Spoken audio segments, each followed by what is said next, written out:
सर्वांना नमस्कार. दिल का रिश्ता द अनब्रोकन बॉन्ड या स्टोरीचे 35 एपिसोड यापूर्वीच अपलोड केलेले आहेत. कृपया ते सगळे एपिसोड ऐकण्यासाठी आपल्या चॅनलला भेट द्यावी. शेखर आता रश्मीकडे आला आणि अचानक शेखरला बघून रश्मी शॉक झाली. आणि सगळ्यात आधी तर तिने ते प्रॉपर्टीचे सगळे कागद लपवून ठेवले आणि त्याला म्हणाली, शेखर, अरे तुरुंगातून सुटलास आणि कुठे गेला होता? गेली 2-3 वर्ष कुठे होता तू? शेखर म्हणाला, ताई तुला काय वाटतं इतकी वर्षे मी तुरुंगात राहीन का? अगं मी केव्हाच तुरुंगातून पळालो. आणि हे ऐकून रश्मीला शॉक बसला आणि म्हणाली, शेखर, अरे असं कसं केलंस तू? तू एकदाशी तुझी शिक्षा भोगली असती तर निदान तुला नंतर पोलिसांची भीती नव्हती. आता सतत पोलिसांची टांगती तलवार तुझ्या डोक्यावर राहणार आणि तू असाच लपत राहणार का? आणि शेखर म्हणाला, ताई मला त्या जेलच्या भिंती खायला उठत होत्या. मी तिथं राहणं शक्यच नव्हतं. आणि डोंट वरी, तो विषय आता जुना झाला. पोलीस मला ओळखणारच नाहीत. मी आता वेगळ्या शहरात जाऊन खूप चांगला जम बसवला आहे. आणि रश्मी म्हणाली, मग तू आता इथे अचानक का आला आहेस? शेखर म्हणाला, ताई मी माझ्या मुलासाठी आलो आहे. मला माझ्या धंद्यासाठी माझा वारस हवा आहे आणि माझा वारस वंदनाकडे आहे. आणि रश्मी म्हणाली, शेखर कशावरून? ते मूल तुझंच आहे. अरे या झोपडपट्टीतल्या मुलींचं काही खरं नसतं. दुसऱ्याचं मूल तुझ्या माथी मारत असेल ती. कशावरून वंदना खरं बोलते? आणि शेखर म्हणाला, ताई एकतर वंदना अशी मुलगी आहे जी खोटं बोलणार नाही. ती निस्वार्थी तर आहेच. तिनं माझ्यावर खूप प्रेम केलं आणि मला नाही वाटत ती खोटं बोलत असेल. आणि मला तिला शोधलं पाहिजे. आता रश्मी तर आधी घाबरली पण नंतर म्हणाली, शेखर मग तू वंदनाला तुझ्यासोबत घेऊन जाशील का? आणि जर तू असं केलं तर?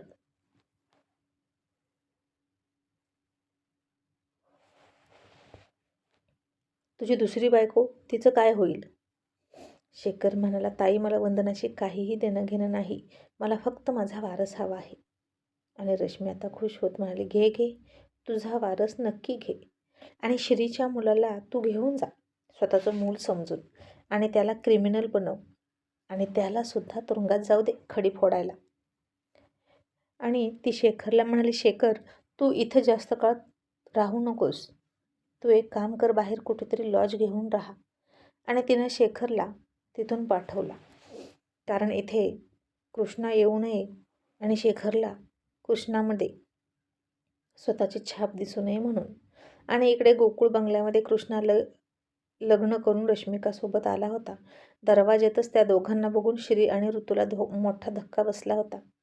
कृष्णा रश्मिकाचा हात पकडून आत येणार इतक्यात ऋतू म्हणाली, थांब. खबरदार जर एक पाऊल जरी पुढं टाकलं तर. आणि रश्मिका पुन्हा तोऱ्यात म्हणाली, का नाही यायचं मी आतमध्ये? आता या घराची एकुलती एक सून आहे मी आणि मला या घरात येण्यापासून कोणीच रोखू शकत नाही. क्रिश बघतोच काय, चल आतमध्ये. आणि कृष्णासुद्धा ऋतू आणि श्रीकडे रागात बघून आत यायला निघाला इतक्यात श्री खूप मोठ्यानं म्हणाला, खबरदार कृष्णा जर एक जरी पाऊल पुढं टाकलंस तर. कृष्णा तुला लाज वाटत नाही का? अरे काय कमी केलं होतं आम्ही तुला म्हणून तू असा वागतोस? आणि या असंस्कारी रस्त्यावरच्या मुलीला घरात घेऊन आलास? अरे तुला लग्नच करायचं होतं तर मला सांगायचं, मी तुझं लग्न लावून दिलं असतं एका चांगल्या मुलीशी. आणि कृष्णा म्हणाला, चांगल्या मुलीशी म्हणजे कोणाशी? त्या भिकारी सईसोबत? आणि तिला या अख्ख्या संपत्तीची मालकीण बनवणार होता का तुम्ही? सॉरी डॅड, पण मला माझ्या टाईपचीच बायको हवी होती. आणि रश्मिका माझ्या टाईपची आहे. ती मला परफेक्ट मॅच होते. आमचे विचार खूप जुळतात आणि आमचा स्वभावसुद्धा सेम आहे. ऋतू आता चिडून पुढे आली आणि म्हणाली, हो ना, तुझे आणि तिचे विचार कसे जुळतात मला चांगलंच माहीत आहे. आणि श्री काय म्हणालात तुम्ही की याचं लग्न एखाद्या चांगल्या मुलीशी करणार तुम्ही? अहो याच्यात काय चांगले गुण आहेत म्हणून तुम्ही याचं लग्न एखाद्या चांगल्या मुलीशी करून द्याल आणि त्या मुलीच्या आयुष्याचं वाटोळं होईल. आणि ही मुलगी तुला खूप जवळची वाटते ना कृष्णा? पण लक्षात ठेव, तिला या घरात थारा नाही. आता त्यांचा हा गोंधळ ऐकून कान्हा वंदना तिथे आले आणि त्या दोघांना लग्न केलेलं बघून कान्हाला तर शॉकच बसला. आणि कृष्णा कान्हाकडे बघून तुच्छतेने म्हणाला, डॅड, हा भिकारी आहे ना, त्या सईसाठी परफेक्ट मॅच. त्या दोघांचंही खूप चांगलं जमतं. आणि रश्मिका म्हणाली तुच्छतेने, हो, नोकर नोकरांशीच संबंध जडतात. आणि ऋतू चिडून म्हणाली, आणि तू ग, तुझं घराणं असं कितीच मोठं आहे, जरा सांगशील का? तुझ्या आईचा पत्ता, बापाचा पत्ता, नाव काय, गाव काय, काय माहीत आहे की नाही तुला? सईची निदान ओळख तरी आहे आम्हाला. ती चांगली मुलगी आहे, लहानपणापासून बघतोय आम्ही तिला. पण तुझं काय? तुझ्याविषयी आम्हाला काहीच माहीत नाही. आणि रश्मिका म्हणाली, क्रिशला सगळं माहीत आहे आणि तो माझ्या मम्मीसोबत बोलतो, भेटतो आणि आमच्या घरीसुद्धा येतो. मग तुम्हाला आणखीन एक्स्ट्रा माहिती असण्याची काय गरज? आणि श्री म्हणाला, बघितलं किती उद्धट मुलगी आहे, आमच्याच घरात येऊन आम्हालाच अशी बोलते. म्हणून आता इथून तुम्ही दोघांनीही चालतं व्हायचं. आणि कृष्णा, जर आत यायचं असेल तुला तर तू एकटं यायचं. आणि कृष्णा म्हणाला, नाही डॅड, रश्मिकासुद्धा माझ्यासोबत घरात येणार, कारण ती माझी बायको आहे आणि ती कुठे चुकते असं मला वाटत नाही.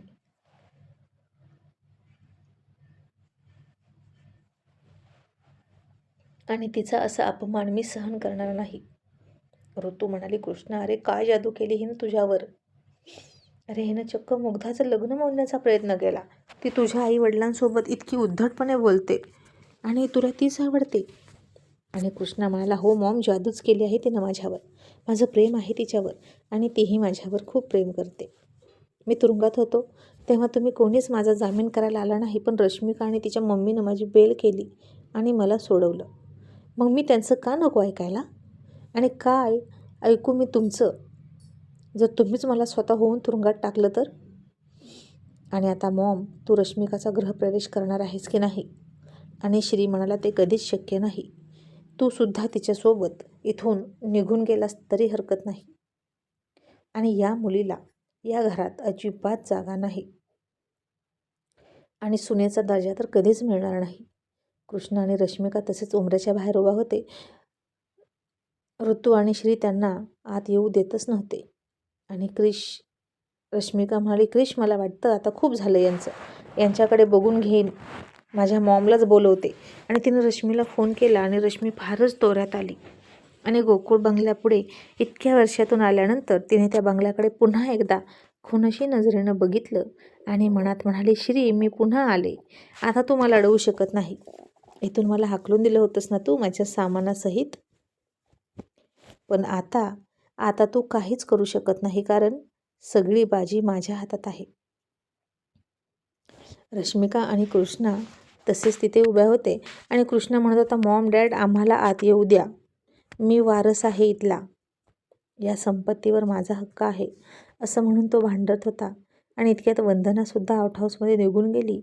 कृष्णाचं आणि रश्मिकाचं ते बोलणं तिला आवडतच नव्हतं.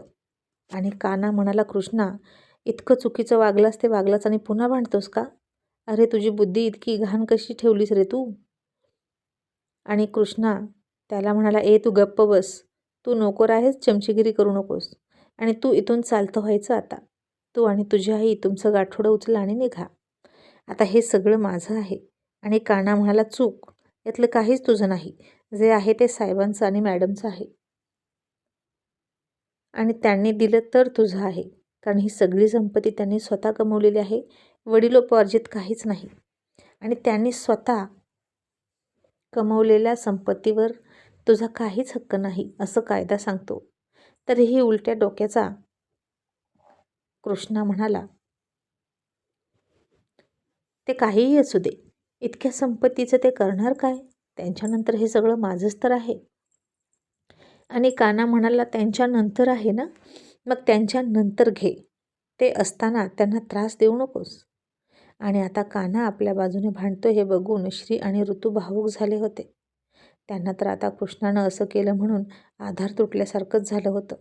आणि रश्मिका म्हणाली, माझी मम्मी आली की तुम्हा कोणाचंच काही चालणार नाही, येऊ द्या माझ्या मम्मीला. आणि श्री म्हणाला, अशी कोण लागून गेली ग तुझी मम्मी, बघू तरी. इतक्यात रश्मी आली आणि म्हणाली, श्री, मी आले, बघून घे मला. आणि तिला बघितली इतक्या वर्षानंतर तसं ऋतू आणि श्रीला फार मोठा धक्का बसला. आणि आणखीन जास्त धक्का तेव्हा बसला जेव्हा त्यांना हे कळालं की रश्मिका रश्मीची मुलगी आहे. आणि हा सगळा प्लॅन त्यांच्या लक्षात येत होता.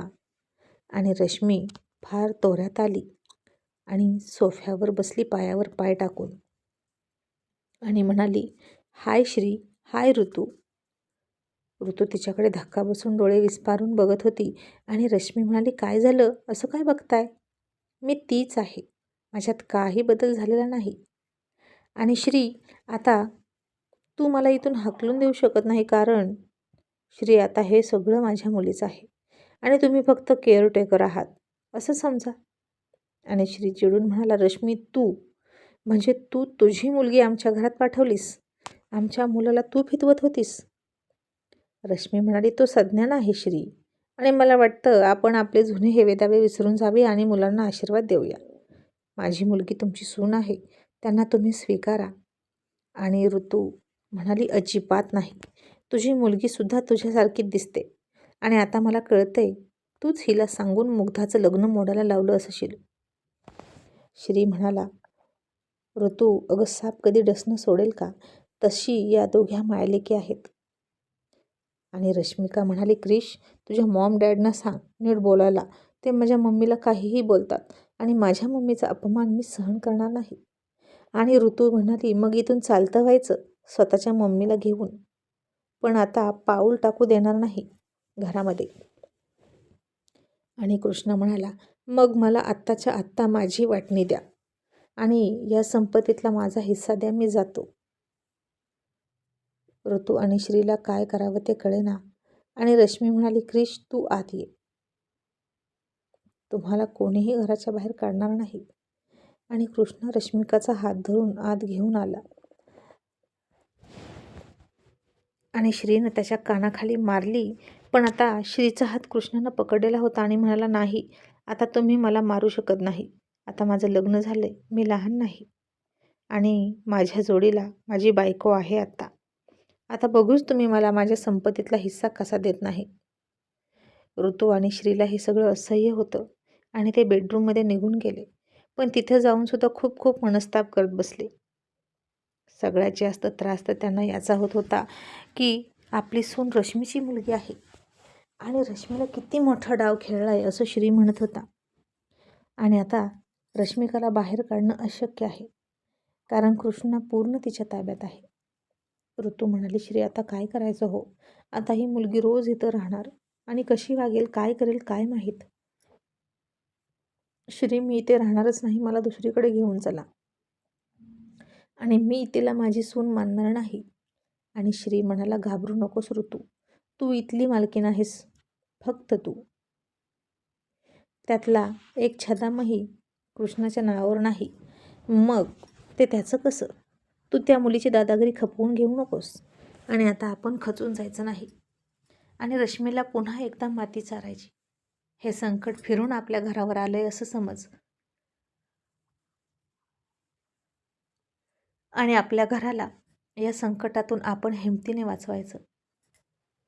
आणि आता रश्मिकाला सुद्धा टिप्स देऊन गेली, हे घर तुझं आहे, तुला इथे कोणीही रोखू शकत नाही, अजिबात घाबरू नकोस, हे सगळं तुझं आहे असं म्हणून ती बाहेर गेली. आणि तिला आउट हाऊसच्या खिडकीमधून बाहेर जाताना वंदनानं बघितलं आणि तिला कळलंच नाही की रश्मी इथे का आली आहे. मग कान्हा परत आला, त्याला दुःख वाटत होतं. आणि वंदना म्हणाली, कान्हा, या बाई कोण होत्या रे, आता गेलेल्या? आणि कान्हा म्हणाला, आई, रश्मिकाची मम्मी होती ती, आणि नुसती रश्मिकासारखी होती बघ. आणि हे ऐकून वंदनाला थोडा धक्काच बसला. आणि वंदना म्हणाली, रश्मीची मुलगी रश्मिका आहे, म्हणजे ती कान्हाची आत्या बहीण आहे. रश्मी कान्हाची आत्या. पण आता वंदना काहीच नाही बोलली. मग दुसऱ्या दिवशी ती बंगल्यात कामाला गेली आणि रश्मिकाचा रुबाब सुरू झाला. सगळ्या नोकरांवर ऑर्डर सोडत होती. श्री कान्हा ऑफिसला गेले की पाठीमागे ती खूप दादागिरी करायची. ऋतू तिला अडवत होती, पण ती अशी होती की ऋतूकडून ऐकणारच नव्हती. मग आज वंदना मार्केटमध्ये गेली आणि तिला अचानक कारचा धक्का बसला. तिच्या भाज्या सांडल्या त्या गाडीवाल्याने तिला बघितलं आणि तिच्या भाज्या भरू लागायला गेला आणि अचानक त्यानं तिचा हात पकडला आणि वंदना दचकली. तिने वर बघितलं तर तो शेखर होता आणि वंदना म्हणाली, शेखर तू? आणि शेखर म्हणाला, वंदना अगं असं काय करतेस? मला तुझ्या बोलायचे आहे तुझ्याशी. तू गाडीमध्ये बस. आणि वंदना गाडीत बसली. शेखरने पुन्हा तिची माफी मागितली आणि म्हणाला, वंदना मी आपल्या मुलाला घेऊन जायला आलोय. वंदना तो माझा एकुलते एक वारस आहे. आणि वंदना डोळ्यात पाणी आणून म्हणाली, शेखर आधी मला सांग, तू शिक्षा का पूर्ण केली नाही? तू तुरुंगातून पळून का गेला? आणि त्यानंतर आत्ता भेटतोस का? आम्ही कुठे होतो, कसे राहिलो याची तुला काहीच पर्वा वाटली नाही का? आणि शेखर खोटं बोलत म्हणाला, वंदना वाटली नाही, खूप काळजी वाटली तुझी. मी सुद्धा तुला खूप शोधलं, पण तू कुठे होतीस? मी कसं शोधणार होतो? वंदना मी अजून तुला शोधत होतो. वंदना आपला एकुलता एक मुलगा वारस आहे ग आपल्या धंद्याचा. आणि वंदना म्हणाली, धंदा? कसला धंदा? हे बघ शेखर, तू पुन्हा उलटसुलट धंदे करायला लागला का? आणि शेखर आता खोटं बोलत म्हणाला, नाही ग वंदना, मी आता टेक्स्टाईलचा बिझनेस सुरू केला आहे आणि तो खूप वाढवला आहे. आणि आता मी पण थकलोय. कोणीतरी हे बघितलं पाहिजे की नाही, म्हणून मी तुम्हा दोघांना इथून घेऊन जाणार आणि आपण पुन्हा एका फॅमिलीसारखं राहायचं. आणि मी सुधारलोय वंदना. आता हे ऐकून वंदनाला सुद्धा खूप बरं वाटलं. इकडे गोकुळ बंगल्यात सुद्धा रश्मिका उठसूट अपमान करायची आणि नोकर ऐकून तिला सुद्धा तिथे राहू वाटत नव्हतं. सगळंच वारं बदललं होतं. त्यामुळे तिला वाटलं की आपण शेखरसोबत जावं. आपल्या मुलाला निदान त्याचे वडील तरी भेटतील. आणि वंदना म्हणाली, ठीक आहे, आम्ही येतोय तुझ्यासोबत. शेखरने तिला तो राहतो त्या हॉटेलचा पत्ता दिला आणि म्हणाला, तू आपल्या मुलाला घेऊन तिथे ये. मग वंदना कान्हाला घेऊन तिथं गेली आणि कान्हाला बघून शेखरला थोडं वेगळंच वाटलं. कान्हा म्हणाला, आई, आपण इथे का आलोय? आणि वंदना म्हणाली, कान्हा, आज तुला तुझे वडील भेटणार आहेत आणि हे आहेत तुझे वडील. आणि कान्हाला तर आता धक्काच बसला. शेखरने कान्हाला मिठीत घेतला, पण कान्हाला अजिबात चांगलं वाटलं नाही. शेखर म्हणाला कान्हाला, मला बघून तुला आनंद नाही झाला का बेटा? आणि वंदना म्हणाली, शेखर इतक्या वर्षातून तुला बघून त्याला धक्का बसला आहे. आणि शेखर म्हणाला, साहजिकच आहे. असं म्हणून त्यानं कान्हाच्या डोक्यातून हात फिरवला. पण त्या हात फिरवण्यात कान्हाला कसलंच प्रेम वाटलं नाही. त्या हातात मायेचा स्पर्श आहे असं वाटलंच नाही. उलट त्याला कसं तरी झालं आणि तो मागे सरकला. आणि शेखरने त्याच्या हाताकडे बघितलं आणि वंदनाला म्हणाला, मी आलोच, तोपर्यंत तुम्ही इथेच बसा. मग तो गेला आणि तासाभराने परत आला आणि कान्हाला आता श्रीची आठवण यायला लागली. तो जेव्हा डोक्यावरून हात फिरवत असतो तेव्हा किती छान वाटतं. आणि वंदना शेखरला म्हणाली, शेखर आपण कधी जायचं? आणि शेखर म्हणाला, वंदना 2 दिवसांनी तुम्ही परत या इथेच, मग मी तुम्हाला सांगतो पुढे काय करायचं. आणि वंदना आणि कान्हा पुन्हा गोकुळमध्ये आले. कान्हा म्हणाला, आई, आपण इथून निघायचंय का? का गं आई, नको न जाऊया. साहेबांना सोडून कसं जायचं? इतक्यात वंदनाला रश्मिकाचा आवाज आला. ती खूप मोठ्यानं बोलत होती आणि वंदना म्हणाली, कान्हा, मला वाटतं आता या घरातली आपली जागा संपली आहे. आपल्याला जावंच लागेल आपल्या हक्काच्या घरी आणि तिथे आपल्याला कोणीच नोकर म्हणणार नाही. आणि तुला तुझे वडील मिळवून दिल्याचं समाधान मला वाटेल आणि मग तुला कोणीच तुझा बाप विचारणार नाही आणि मी सुखाने डोळे मिटू शकेल. मग 2 दिवसांनी पुन्हा वंदना कान्हाला घेऊन शेखरकडे गेली आणि शेखरला म्हणाली, आम्ही आलोय, आपण कधी निघायचं सांग. आणि शेखर म्हणाला, कुठे निघायचं आणि कोणासोबत? वंदना, तू मला फसवतेस का? ताई बोलत होती ते खरं आहे. वंदना, तू दुसऱ्याचं पाप म्हणून माझ्या माती मारतेस का? माझं मूल म्हणून तू दुसऱ्याच्या मुलाला माझ्याकडे देतेस? आणि वंदना म्हणाली, शेखर, हे तू काय बोलतोस? उघड बोल.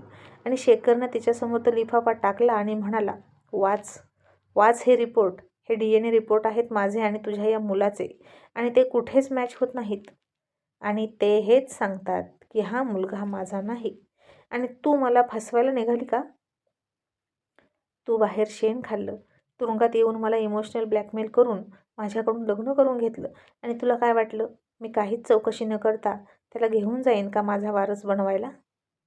आता वंदनाला प्रचंड मोठा धक्का बसला आणि कान्हाला सुद्धा धक्का बसला, कारण इथं त्याच्या अस्तित्वावर आणि वंदनाच्या चारित्र्यावर प्रश्नचिन्ह उठलं होतं.